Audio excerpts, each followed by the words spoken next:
하나나라의 백성인 하백 여러분, 하백 성경 아카데미에 오신 것을 환영합니다. 이번에는 지적인 독서법 1강 강의를 시작하겠습니다. 지적인 독서법의 교재는 모티머 애들러가 쓴 How to Read a Book, The Class Guide to Intelligent Reading인데요. 저는 Intelligent Reading이란 그 단어를 가지고 지적인 독서법으로 이름을 정했습니다. 과목 이름을요. 국내에는 교사 없는 독서법으로 번역돼 나왔는데 이 책은 미국에서 1972년도에 나왔고 국내에서는 작년도에 다시 번역돼서 나왔습니다. 고든 피와 더글라스 스튜어트는 성경을 어떻게 읽을 것인가, 영어로 How to Read the Bible 이라는 책에서 건전한 주의를 통해 성경을 더 잘 이해하기 위한 열쇠는 본문을 주의 깊게 읽고 적절한 질문을 던지는 법을 배우는 것이다. 한번 여러분, 성경 본문을 주의 깊게 읽고 적절한 질문을 던지는 법을 배우는 것이 여러분 성경 해석학에서 중요하다는 것입니다. 그러면서 이와 관련해서 좋은 책으로 그들이 추천했던 책이 뭐냐 하게 되면 모티머 애들러의 우리말로 교사 없는 독서법으로 번역된 책입니다. 그들은 일반 대학과 신학교에서 수년간 가르치면서 단순히 본문을 잘 읽는 것조차 제대로 못하는 사람이 많다는 것을 알게 되었습니다.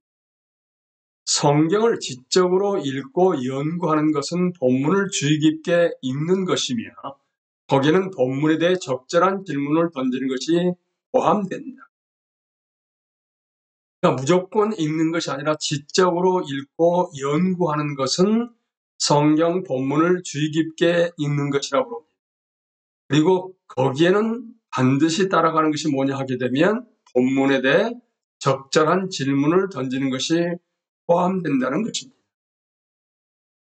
그러면 모든 성경 본문을 해석할 때 반드시 던져야 하는 두 가지 기본 질문이 있는데 그 질문 중 하나는 문맥과 관련이 있고 또 다른 질문은 내용과 관련이 있다는 것입니다. 그러니까 본문에 대해서 적절한 질문 두 가지를 던져야 되는 것인데 하나는 문맥과 관련해서 질문을 던지고 또 하나는 내용과 관련해서 질문을 던져야 하는 것인데 그것을 제대로 알고 본문을 읽고 연구를 하게 되면 독서법을 이 전제가 되어야만 한다는 사실입니다. 하워드 핸드릭스 신학자는 삶을 변화시키는 성경 연구란 책에 나오는 먼저 성경을 읽는 법을 배우라 하는 장이 있습니다. 학습의 첫 단계에서 읽어야 할 책을 소개한다. 내 삶의 방향을 바꾼 책이기도 한데 바로 모티머 애들러의 교사 없는 독서법이다. 이 책은 당신의 인생에 혁명을 일으킬 만큼 놀라운 내용이 담긴 책이다. 그럼 어떻게 하워드 핸드릭스는 이 책을 알게 된 것인가? 그는 대학교에 들어가서 교수님으로부터 이 책을 소개받게 되는데요. 이런 과정을 통해서 소개받게 됩니다. 학점이 나오지 않아서 그는 좌절한 상태에서 교수님을 찾아뵙게 됐고 교수님은 그에게 이렇게 말했습니다. 이보게, 자네는 책을 읽는 법을 모르고 있네. 자네는 책을 읽는 법을 모르고 있네. 그러면서 나에게 애들러의 책을 읽어보라고 추천하셨다. 나는 그 책을 읽었고 그 책은 나의 학습 능력을 놀랍게 신장시켰다. 무엇을 놀랍게 신장시켰다고 여러분? 학습 능력이. 아니, 더 나아가 그 책은 내 삶을 바꾸었다. 당신이 그 책을 읽는다면 당신이 성경을 공부하는 방법에도 같은 변화가 일어날 것이다. 아주 강력하게 추천하고 있지 않습니까? 교사 없는 독서법은 크게 4개 파트로 되어 있습니다. 네, 단계, 분석하며 읽기, 분야별로 다르게 읽는 법, 책 읽기의 궁극적인 목적, 이 4개로 구분되어 있지만 저는 여러분들과 분야별로 다르게 읽는 법, 장르별로 읽는 법은 굳이 여기서 함께 공부하지 않겠습니다.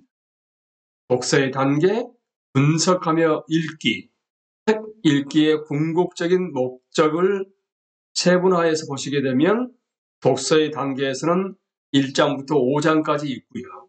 분석하며 읽기는 핵심이기 때문에 6장부터 12장까지, 그리고 마지막에 책 읽기의 궁극적인 목적은 20장, 21장으로 되어 있습니다. 그래서 이 내용들을 함께 학습하도록 하겠습니다. 오늘 이 시간은 책 읽는 행위와 기술에 대해서 함께 공부합니다. 여러분, 성경을 잘 읽고 싶지 않으십니까?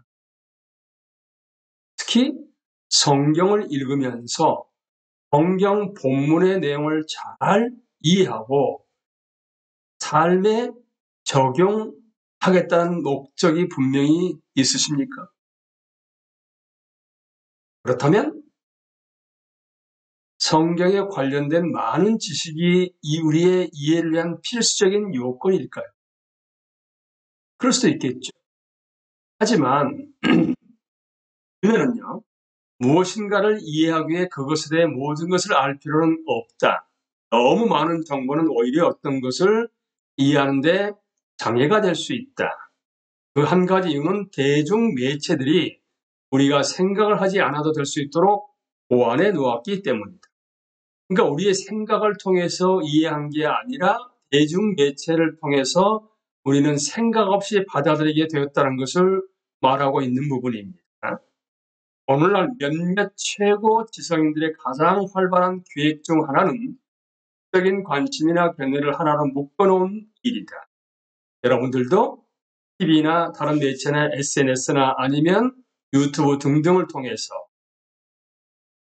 최고의 거기에 전문가들이 하나로 패키지로 묶어놓은 것처럼 그렇게 강의를 하거나 아니면 설명을 해주게 되면 아무 생각 없이 그것을 듣고 유입을 당하는 입장이 되게 되고, 그것은 머릿속에다가 기억이 났다가 마치 예전에 카세트 테이프를 돌리는 것처럼 재생하고 있는 것은 아닌지.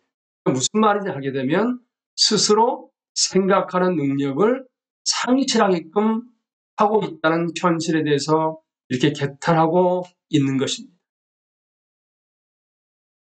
모티머 애들은 책 읽는 행위와 기술에 대해서 4가지로 소제목을 가지고 우리에게 하나씩 설명하고 있습니다. 적극적인 독서, 독서의 목적, 학습하는 독서, 교사의 유무, 하나씩 살펴보겠습니다. 적극적인 독서는 수동적인 게 아니고 능동적으로 책을 읽는 것을 얘기합니다. 그렇지 않겠습니까, 여러분? 마지못해서 성경을 읽는 사람과 하나님의 음성을 듣기 위해서 성경 본문을 적극적으로 경청한다는 심정으로 읽는 사람이 있다게 되면 이 효과는 크지 않겠습니다. 성경을 몇 동 했다도 참 중요하기도 합니다만 더 중요한 것은 성경책을 읽는 기술을 올바로 터득하고 난 다음에 그 토대 위에서 계속 많은 다독이 이루어진다 하게 되면 바람직하지만, 만약에 읽는 기술이 전제되지 않는 상태에서 성경을 계속 읽었다고 해서 얼마나 이해하고 그 이해한 토대 위에서 삶에 적용할 수 있는지는 여러분 생각 어떻습니까? 효과가 클까요? 마치 독서는 저자와 독자의 관계를 운동 경기인 야구에 비할 수가 있습니다. 그림에 보시는 것처럼 투수는 공을 던지고 타자는 그 공을 꿰뚫어 야구 방망이로 그걸 때리지 않겠습니까? 이걸 보내는 자라고 얘기할 수가 있습니다. 그러면 투수가 포수에게 공을 보낼 때 똑같은 공을 보내지는 않겠지요. 직구, 커브 여러 가지의 공들을 보내고 또 이 공의 속도도 다 다를 겁니다.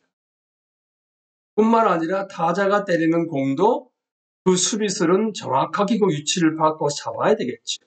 그러니까 보내는 자와 받는 자가 있는데 저자도 중요합니다만은 특별히 독자는 독서할 때 그 저자가 어떤 의미로 공을 던졌는가, 책을 썼는가, 그 책의 의미는 뭔가를 적극적으로 파악하고 이해하는 독자가 있는 반면에 그렇지 않은 독자가 있다는 것을 우리가 알 수가 있지 않겠습니까?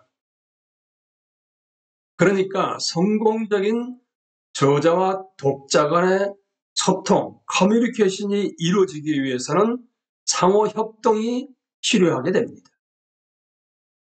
다른 말로 바꾸어서 얘기하면 독자, 특히 성경을 읽는 저나 여러분 같으면은 성경의 궁극적인 저자는 하나님이시거든요.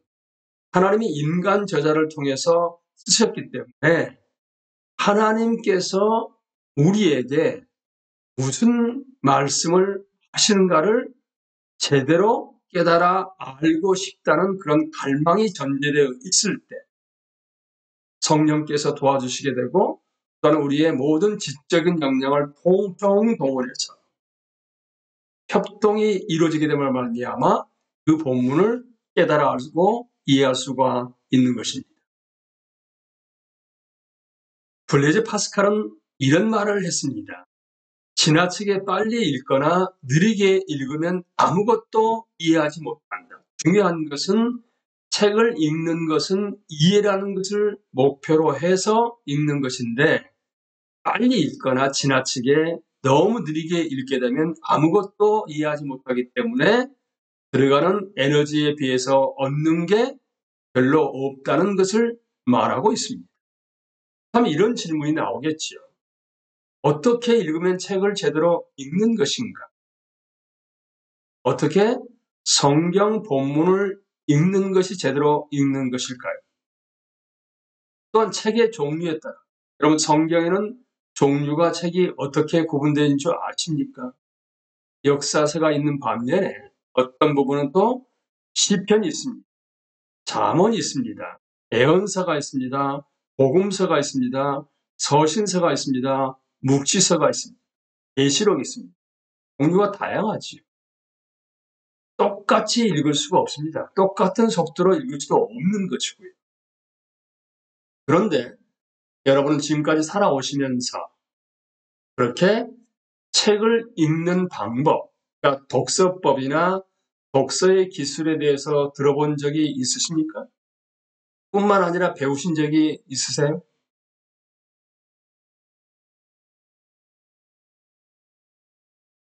여러분이나 저나 독자의 이해의 분량은 사실은 얼마나 적극적으로 능동적으로 책을 읽는가, 성경 본문을 대하는가에 끝나는 것이 아니고요. 사실은 책을 읽는 방법, 독서법에 대한 숙련도가 두 가지가 합쳐져 있습니다. 그런데 계속 공부해 나가시면서 아시겠습니다만 책을 읽는 그 기술적인 수많은 세분된 행위가 있거든요. 마치 우리가 능숙하게 스키를 탄다 하게 되면 스키를 타기 위해서는 여러 가지 세분된 행위들이 통합되어서 나오는 것이 아주 정상에서 내려오면서 보여주는 모습들 아니겠습니까? 마찬가지로 독서법에서도 수많은 세분된 행위들이 통합되어서 아주 원활하게 수행돼야지만 기술적으로 더 잘 읽는 행위가 됩니다. 이것도 우리가 습득을 해 나가야 하는 것이지요. 그런데 독서의 목적을 놓고 우리가 질문을 던져보게 되면 성경을 몇 독을 했습니다. 그래서 성경 말씀을 얼마나 많은 구절들을 암송하고 있습니다. 중요하죠. 그런데 정보 습득으로만 끝나고 그 내용을 올바로 이해하지 못한다게 되면 그것 또한 문제가 아닐 수가 없습니다. 중요한 것은 저자이신 하나님이 전하고 싶어 하는 것을 우리가 어느 정도 이해했냐가 중요하거든요.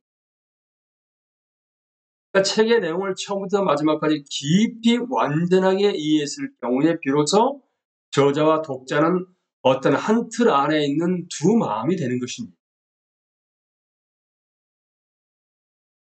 요한복음을 읽는다게 되면 요한복음 1장부터 21장까지를 계속 읽고 거기서 어떻게 말씀하셨는지를 이해했을 경우에 하나님의 음성을 들었다고 얘기할 수가 있지 않겠습니까?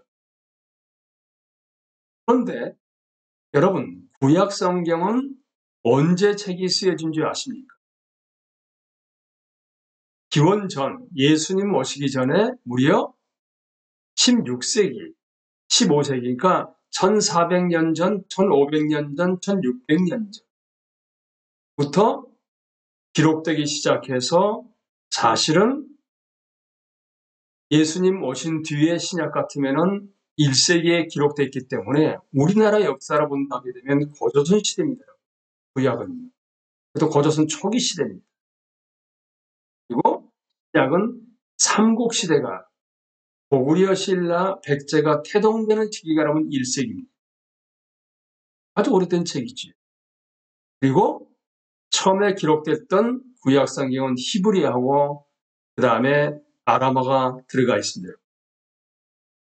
그리고 뿐만 아니라 신약 성경은 구약 성경은 히브리어인데 히브리 아람어인데 신약 성경은 헬라어로 기록되어 있습니다. 그걸 우리말로 번역했기 때문에 사실상 외국어로 된 책을 그것도 아주 오래된 책을 지금 우리가 우리말로 번역된 걸 읽기 때문에 결코 쉽지가 않습니다. 그러니까 엄청나게 성경 본문 가운데 우리의 이해를 초월하는 내용이 많이 숨겨져 있는 것이죠. 아주 난해한 책입니다. 그래서 도움을 받아서 읽기도 해야 됩니다만 뿐만 아니라 스스로 성경 본문을 자력으로 우리가 끊임없이 이해력을 증진을 통해서 성경 본문을 올바로 주의하고 해석하고 적용할 수 있어야만 합니다. 이때 반드시 필요한 것이 독서의 기술이죠. 그때 그 문맥이라든지 내용을 파악을 못할 때마다 누구한테 가서 의뢰할 수는 없지 않습니까? 그러니까 외부의 도움 없이 자신의 정신활동 능력만 가지고 우리의 그 정신을 향상시키는 과정으로서의 독서의 기술은 반드시 필요하게 되는 것이지요.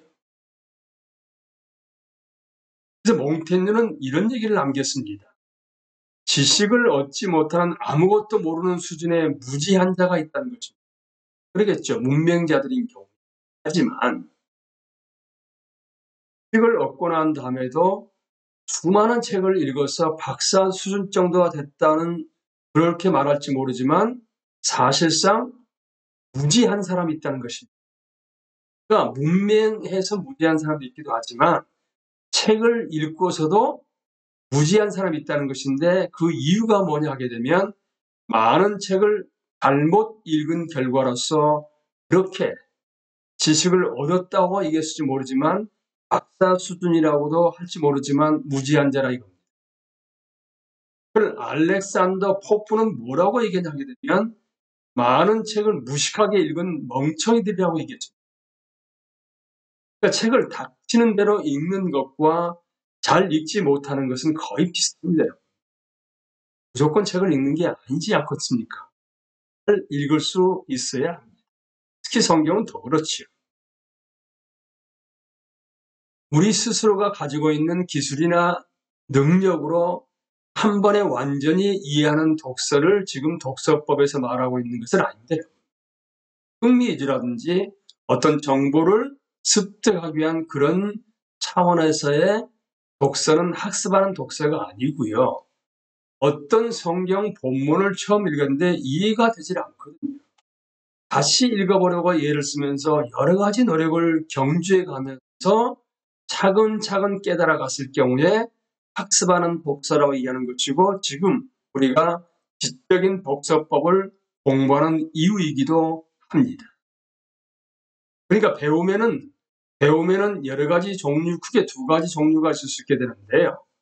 스스로 예전에 몰랐던 것을 알게 되는 깨달음, 이해, 발견하는 부분이 있습니다.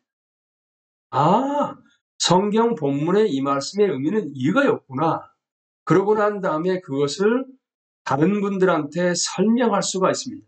그 본문이 왜 그런지, 다른 사실과는 어떤 연관이 있는 것인지, 어떤 점에서는 같고 어떤 점에서는 다른지 등을 더 잘 알게 되어서 설명할 수 있을 때 이해하게 됐고 그 뜻을 발견했다고 얘기할 수가 있습니다.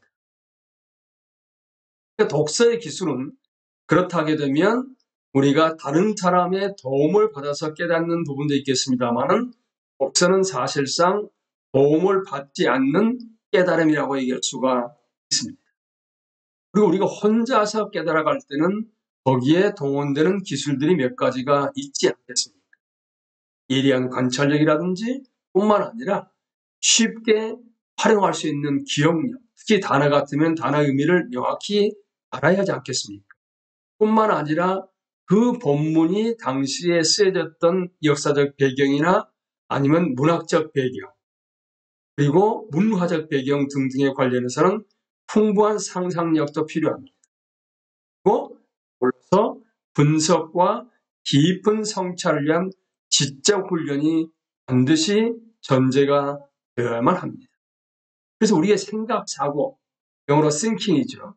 이걸 계속 증진시켜 나가야 되는 것이죠. 지식을 얻고 이해하기 위해서 우리 정신을 끊임없이 활용하는 것입니다.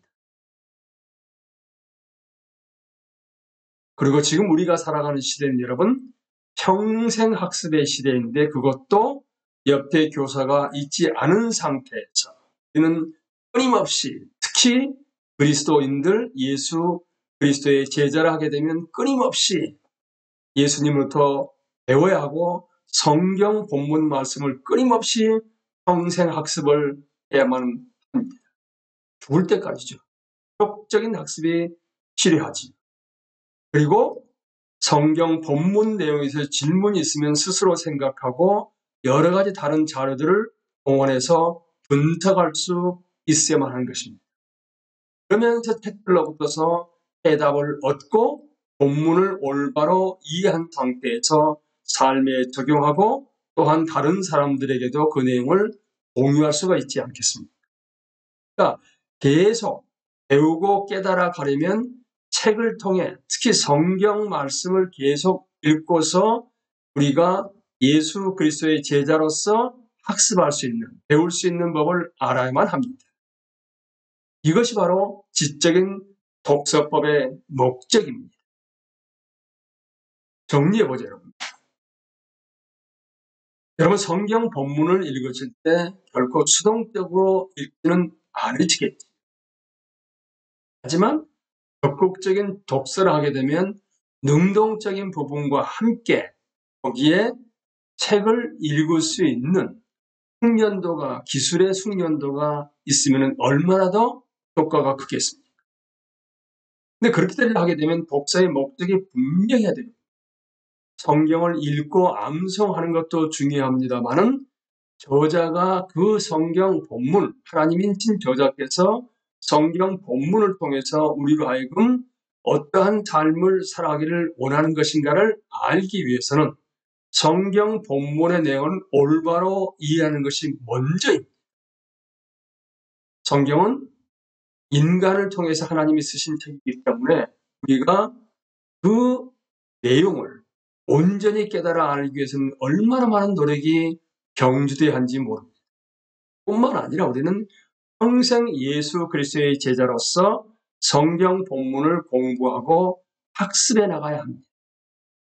다른 사람의 도움을 받아서 깨우치는 부분도 있긴 하겠습니다만 성령의 도움받아서 우리가 끊임없이 공부하고 책을 읽는 법을 터득하고 또한 다양한 책들을 섭렵해 가면서 말씀을 올바로 깨달아가고 삶에 적용하는 그야말로 예수의 제자로서의 학습하는 능력을 기르는 것이 얼마나 중요한지 모릅니다. 그게 하워드 핸드릭슨이 얘기했던 How to Read a Book, 모티머 애들의 책을 통해서 자기의 삶이 혁명적으로 바뀌었다는 이유가 바로 그것입니다.